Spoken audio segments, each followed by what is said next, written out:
Olá pessoal, tudo bem? Na aula de hoje nós vamos aprender o que são pontos de máximos e pontos de mínimo de uma função. E também como será que a gente faz para procurar esses pontos de máximo e mínimo.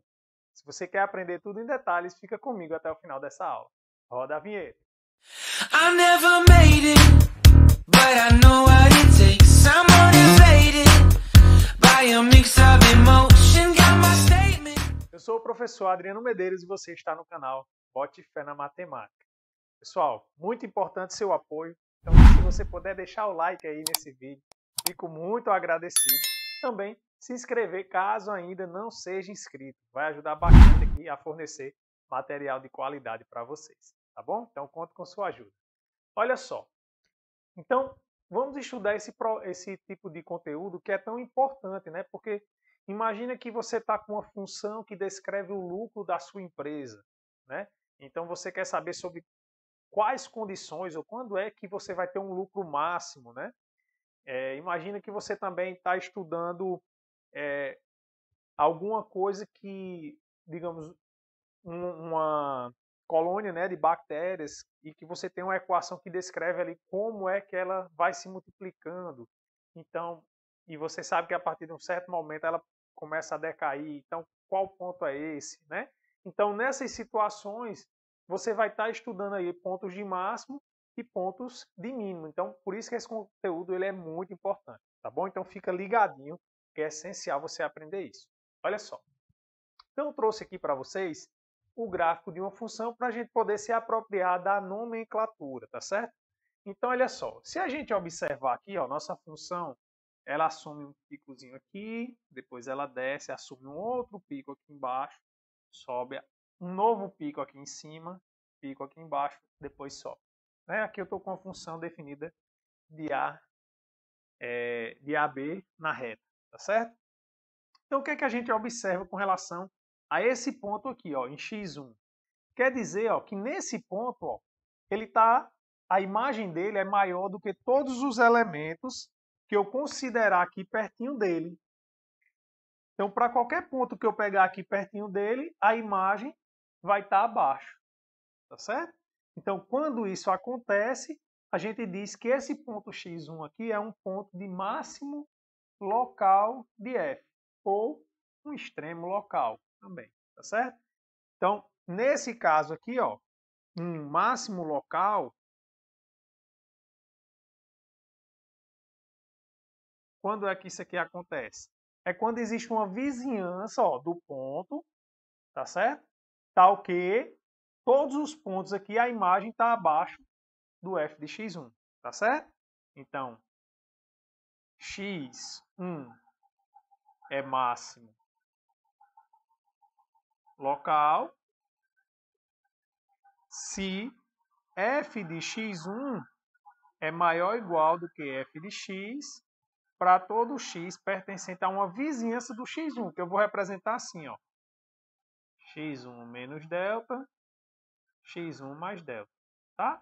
Só para dizer que eu estou pegando aqui esse espaçozinho aqui é um tamanhozinho delta, né? Qualquer valor aí pequenininho, ele existindo, então esse ponto é um ponto de máximo local, tá? Analogamente, a gente tem um mínimo local, né? Ó, se você observar nesse ponto aqui também, ó, se eu pegar uma vizinhançazinha aqui do ponto x4, o que é que acontece? Acontece que todo mundo agora, ó, vai estar acima do f de x4, tá certo? Então, nesse caso aqui, a gente tem o mínimo local. E o que é o mínimo local mesmo, professor? Então, x4 é mínimo local se o f de x4 estiver abaixo agora, tá vendo? Qualquer outro que eu pegar aqui, ó, ele vai estar acima do f de x4. Então, é menor ou igual do que f de x, né? Para todo x numa vizinhançazinha do x4. x4 menos delta1, só para diferenciar aqui. x4 mais delta1. Certo? Ou seja, eu estou dizendo que essa vizinhança aqui é delta1. Então, Isso aqui é a definição de ser um máximo ou mínimo local, tá bom? Ou seja, ele é o maior valor apenas numa vizinhança e ele é o menor valor apenas numa vizinhança do ponto, tá certo? Esse ponto, esse valor aqui, ó, o f de x1, tá? O f de x1 aqui, ó, é chamado de valor máximo. Tá bom? Então a gente tem o ponto de máximo local e a gente tem o valor máximo, que é o quanto ele vale quando a gente aplica na função. Da mesma forma, a gente tem aqui o f de x4, que é o valor mínimo. Tá bom?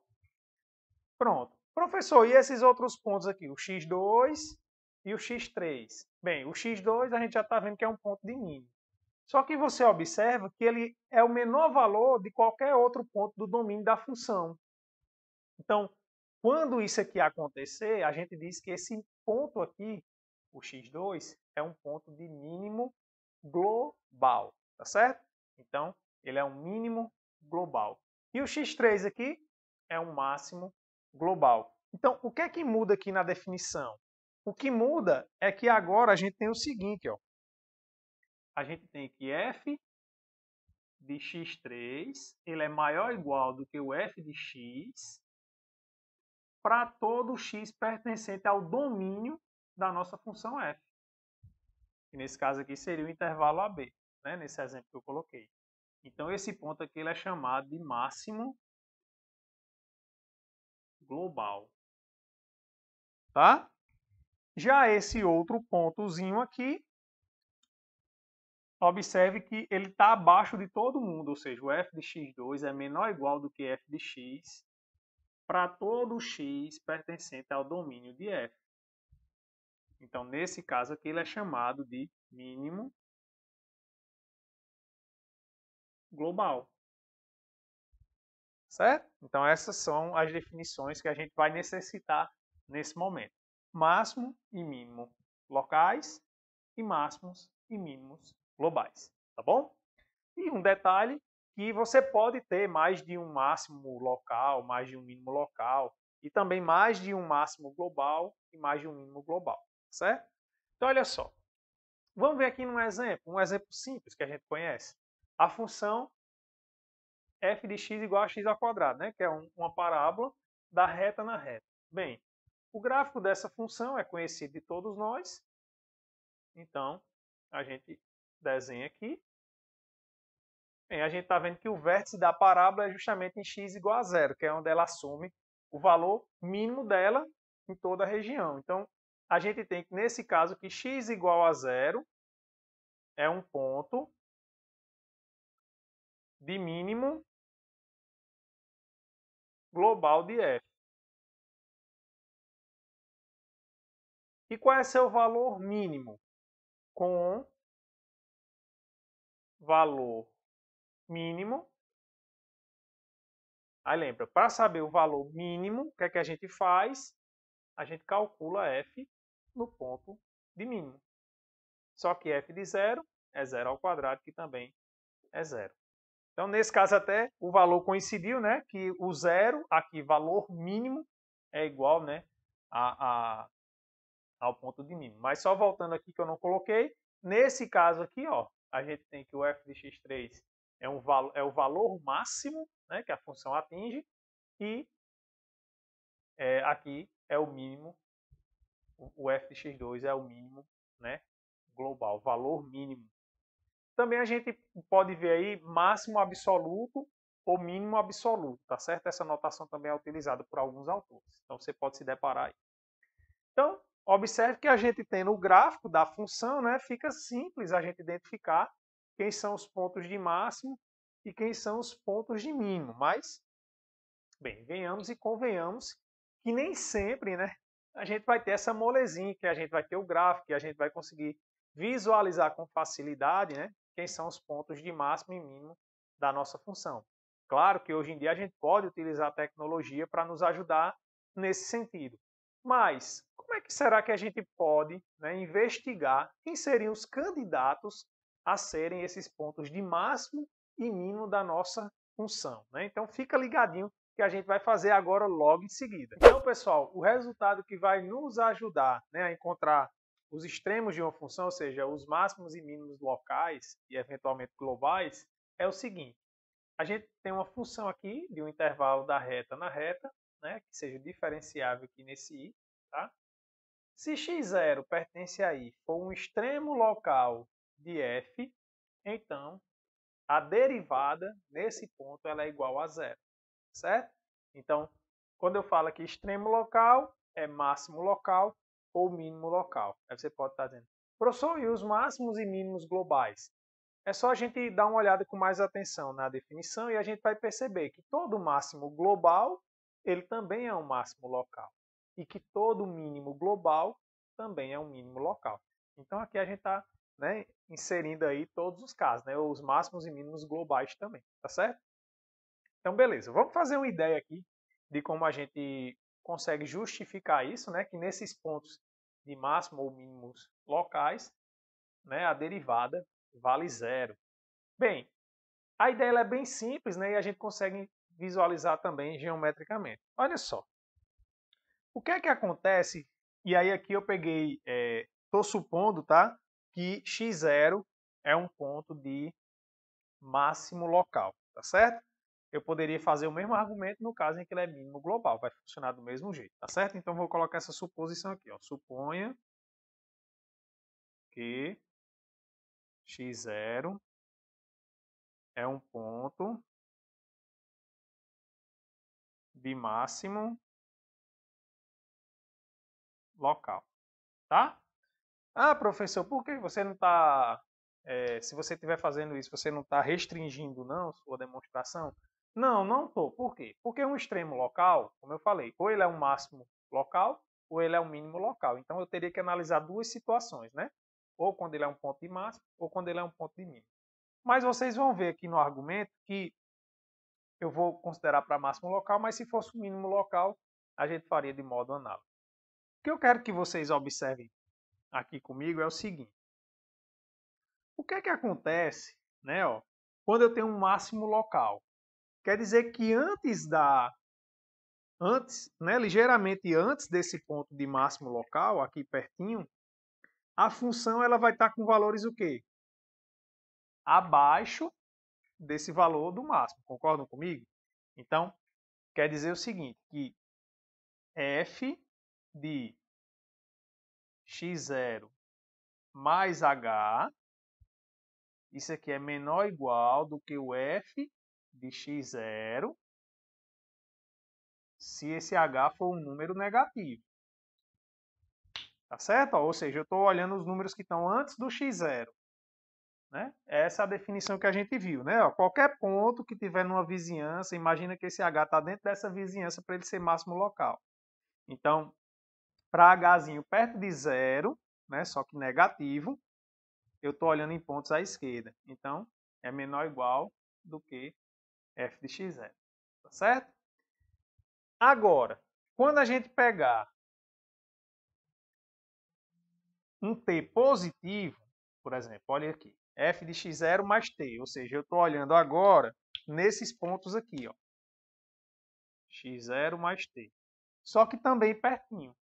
Bem, como isso aqui é um máximo local, obrigatoriamente isso aqui tem que estar abaixo do f de x0, não é?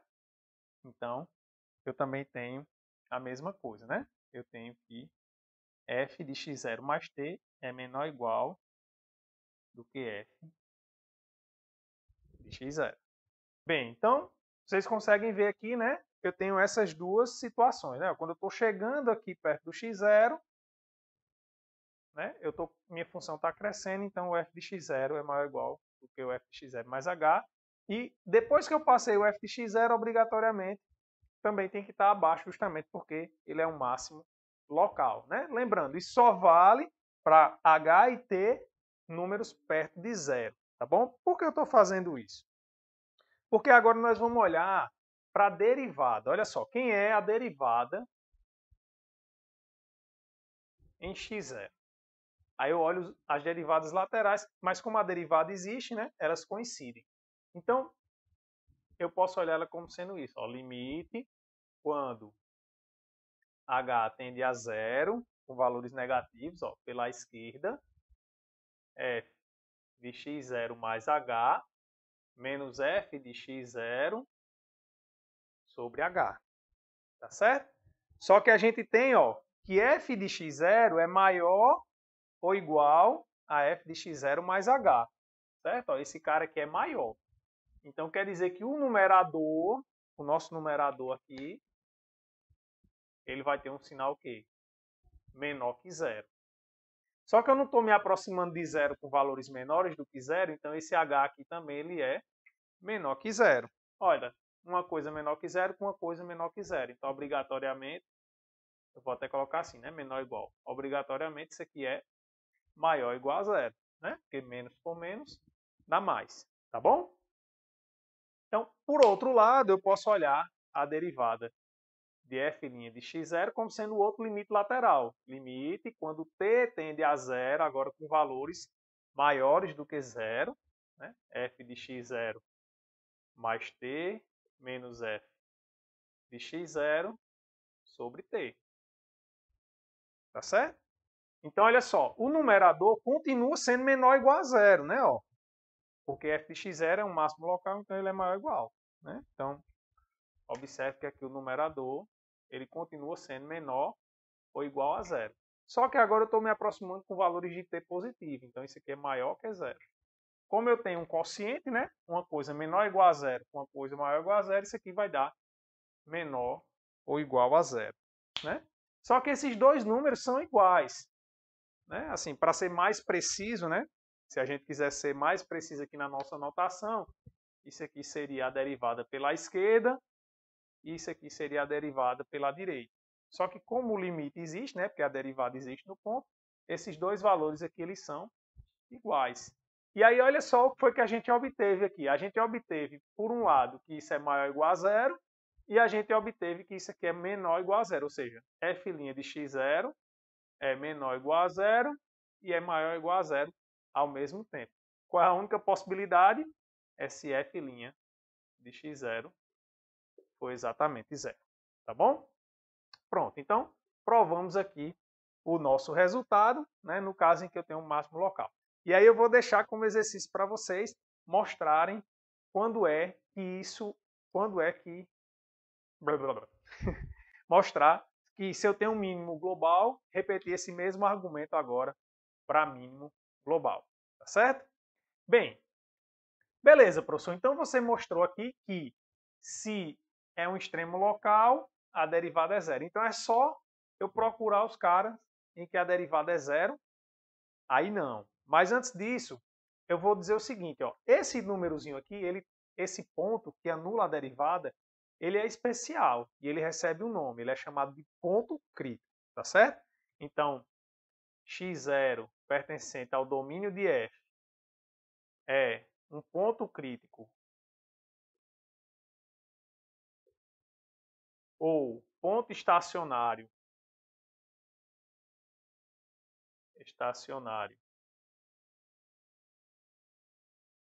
de f se f' de x0 é igual a zero. Tá certo? Então você poderia pensar, professor, então se eu quero saber quem são os extremos locais de f, basta eu calcular a derivada, igualar a zero, achar quem são os valores, e esses são os extremos locais. Seria bom, né? Realmente isso aí vai ser o nosso caminho, a gente vai ver isso com mais calma. Mas, infelizmente, existem pontos que a derivada é zero, mas que ele nem é máximo nem mínimo local. Vamos ver aqui um exemplo? Olha só. Considera essa função aqui, ó. Sabe que função é essa? Essa é a função f de x igual a x3. Tá? Vamos calcular a derivada dessa função? A derivada dessa função é 3x ao quadrado. E essa função aqui ela é zero, né? A derivada ela é zero se somente se x for zero. Só que o que é que acontece? Se eu for olhar aqui no gráfico da função x3, né? Eu estou aqui no zero, qualquer vizinhança que eu considerar aqui do zero, a função ela assume valores acima de zero e menores do que zero. Né? E aí, infelizmente, eu não tenho nem um máximo e nem um mínimo local. Professor, e esses pontos que anulam aqui a derivada, mas que nem é máximo nem é mínimo, tem algum nome? Tem sim. Esses pontos aqui são chamados de pontos de Sela, tá certo? Então, pontos ou ponto de Sela, tá? O que é um ponto de Sela, professor? É um ponto que anula a derivada, mas não é nenhum máximo e nenhum mínimo local, tá bom? Mas olha só, eu já tenho uma boa notícia para você. Tem duas condições que a gente pode observar numa função para a gente garantir que sempre elas vão ter um máximo e um mínimo global, tá bom? Então vamos ver aqui que condição é essa. Então, pessoal, o teorema que vai nos dar isso é o teorema de Weierstrass, tá? É assim que a gente lê, Weierstrass. Ele diz o seguinte, que toda função contínua f de AB em R tem ao menos um ponto de máximo e um ponto de mínimo absoluto, tá certo? Então, você vai ter aí um máximo e um mínimo absoluto garantido. Claro que essa escrita que eu estou colocando aqui, eu estou escondendo de vocês o que é fundamental para garantir isso, mas eu vou, obviamente, falar isso para vocês, né? Que é o seguinte, ó, eu não falei aqui, mas não pode passar desapercebido, porque esse resultado vai valer lá em cálculo 2, né? Vale em geral, na verdade. Qualquer nível que você for estudar, essa condição vai valer. Então, o que importa, pessoal, para a gente é esse aqui, ó. A função ser contínua e isso aqui também, ó. Esse intervalo aqui, ele é fechado e limitado. E nessa situação a gente tem um intervalo que a gente chama de compacto, tá certo? Então, todo intervalo que for compacto, uma função contínua, essa função ela assume máximo e mínimo, tá certo? É isso, na verdade, que o teorema vai dizer para a gente. Bem, nessa situação que a gente está estudando na reta, todo intervalo fechado, né, ele vai ser compacto, e aí, nesse caso, a gente tem que a função ela assume um máximo e mínimo, tá certo? Esse intervalo tem que ser fechado e limitado, certo? Então, nessa situação, assume máximo e mínimo. Então, vamos ver como é que a gente aplica aqui, ó, para achar os valores máximos e mínimos dessa função nesse intervalo menos 1, 1, tá certo? Bem, a gente acabou de ver que os candidatos a extremos locais, e a gente também já viu, né, eu comentei para vocês que todo máximo e mínimo absoluto também é um extremo local, né? Então, onde é que a gente vai procurar os candidatos? São justamente os pontos críticos. Esses que são os candidatos a máximos e mínimos globais. Só que tem um detalhe aqui que é o seguinte. Justamente ele é garantido pelo fato dos extremos, né, estarem dentro do conjunto, pelo fato de eu ter esse intervalo compacto. Por quê? Vamos só visualizar o porquê, né? Antes da gente vir aqui para resolver esse problema. Lembra daquele exemplo que eu desenhei? Na primeiro gráfico que eu desenhei para vocês. Imagina que no ponto A a função faz isso.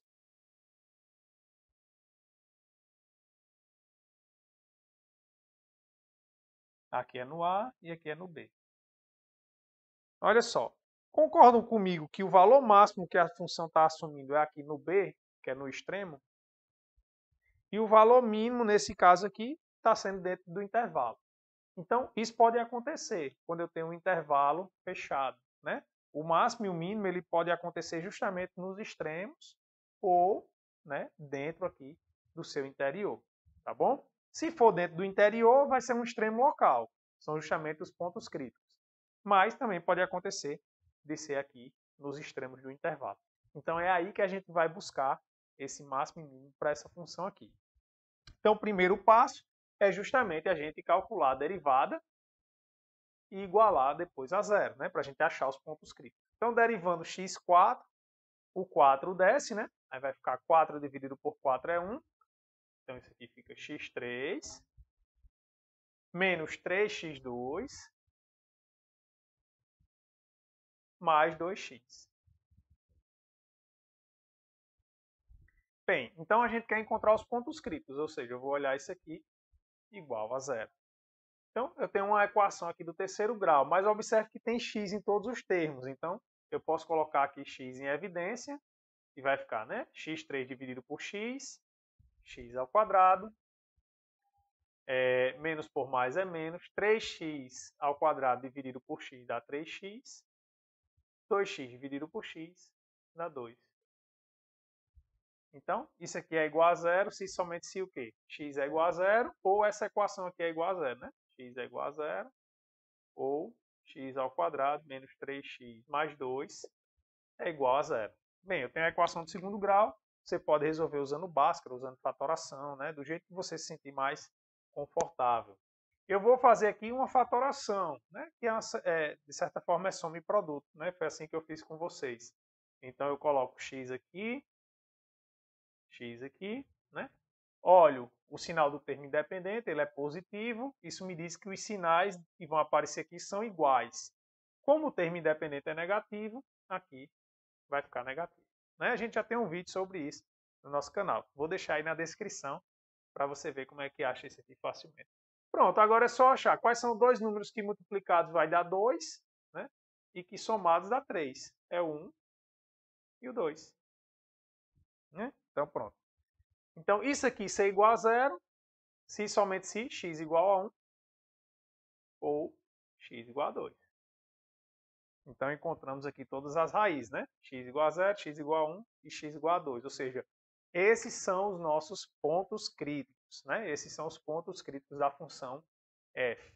E agora, professor, como é que eu acho os valores máximos e mínimos? Aí basta a gente substituir no valor da função. O valor que der maior é o valor máximo, o valor que der menor é o valor mínimo. Bem simples, né? Então, olha só, é isso que a gente vai fazer agora. Então, eu vou olhar aqui, ó. Quanto é f de 0? Bem, f de 0 vai zerar todo mundo, isso aqui vai dar 0. Quanto é f de 1? Bem, f de 1 vai ficar 1 a quarta é 1, né? Então, aqui dá 1 quarto, menos 1, mais 1. Então, isso aqui dá 1 quarto. Agora eu vou fazer f de 2. Bem, f de 2 vai ficar 1 quarto vezes 2 a quarta, menos 2 ao cubo. Esse menos aqui fora, né? Mais 2 ao quadrado. Tá certo? Então aqui, olha só. 2 a quarta é 16. 16 dividido por 4 dá 4. Menos 2 ao cubo é 8, então menos 8. Mais 2 ao quadrado, que é 4. Então 4 mais 4 é 8, menos 8 dá 0. E agora, professor? Aí agora lembra, a gente tem que analisar nos extremos. Então eu vou olhar agora f de menos 1. Aí só tomar cuidado aqui, né, para não errar o sinal. Então vai ficar o seguinte, vai ficar 1 quarto. Aí, ó, menos 1 elevado à quarta, menos 1 ao cubo, mais menos 1 ao quadrado. Como a potência é par, resultado positivo, né? Então, menos 1 à quarta dá 1. Vezes 1 quarto, isso aqui dá 1 quarto. Menos 1 ao cubo vai dar menos 1. Como tem um menos antes aqui, fica mais 1. E menos 1 elevado ao quadrado, mais 1 também. Então, na verdade, isso aqui é 1 quarto, mais 2. Né? Você tira o MMC, mas você também pode olhar que 2 é a mesma coisa que 8 dividido por 4. Né? Então, isso é 1 quarto, mais 8 sobre 4. Então, isso aqui é 9 quartos. Por último, eu vou olhar quanto é que vale f de 3. f de 3 vai ficar o quê? Vai ficar 1 quarto. 3 a quarta é 9 vezes 9, que dá 81. Já vou colocar aqui. Então, fica 81 sobre 4. Menos 3 ao cubo é 27. Mais 9, que é 3 ao quadrado. Né? Então, aqui a gente vai ficar com menos 27 mais 9 vai dar menos 18. Então, fica 81 sobre 4, menos 18. Tirando o MMC aqui, 4 dividido por 4 é 1. 1 vezes 81, 81, menos 4 dividido por 1 é 4. 4 vezes 18. 4 vezes 8 dá 32. Vai 3 para cá. 4 vezes 1, 4 e 3, 7. Então, fazendo isso aqui, vai dar 9 quartos. Pronto. Então, quem foram os maiores valores que a gente encontrou aqui, né? A gente encontrou 9 quartos, né? Porque 9 quartos é a mesma coisa que 2 um quarto, né? Ou seja, 2 inteiros mais um quarto. Então, a gente encontrou isso aqui, ó, nesses dois pontos. Ou seja, isso quer dizer que menos 1 e 3 são máximos absolutos, tá certo? Então, colocar assim, ó, x1 igual a menos 1 e x2 igual a 3 são pontos de máximo absoluto.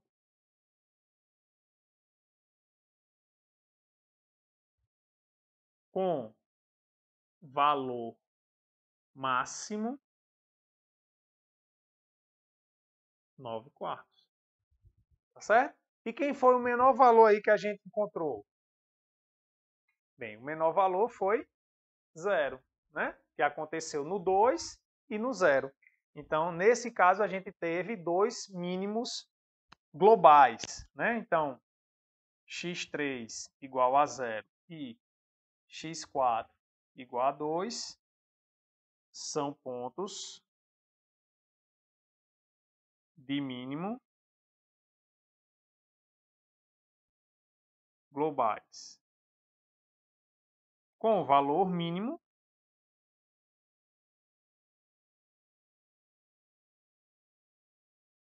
zero. Tá certo? Então, nosso valor mínimo é 0, o valor máximo é 9 quartos. Tá certo? Aí você deve estar dizendo aí, professor, só estou sentindo falta porque, beleza, a gente encontrou máximos e mínimos globais. Mas a gente achou 3 pontos críticos aqui. Será que tem algum jeito de eu saber que esses pontos são máximos ou mínimos locais? Tem como a gente classificar esses pontos? Se é ponto de célula, se é máximo local, mínimo local? Vai ter sim. E a gente vai ver isso nas próximas aulas. Então é muito importante você se inscrever se ainda não for inscrito. Também ativar o sininho para ver quando eu postar esse vídeo. Tá bom? Então, forte abraço, fiquem com Deus e até a próxima.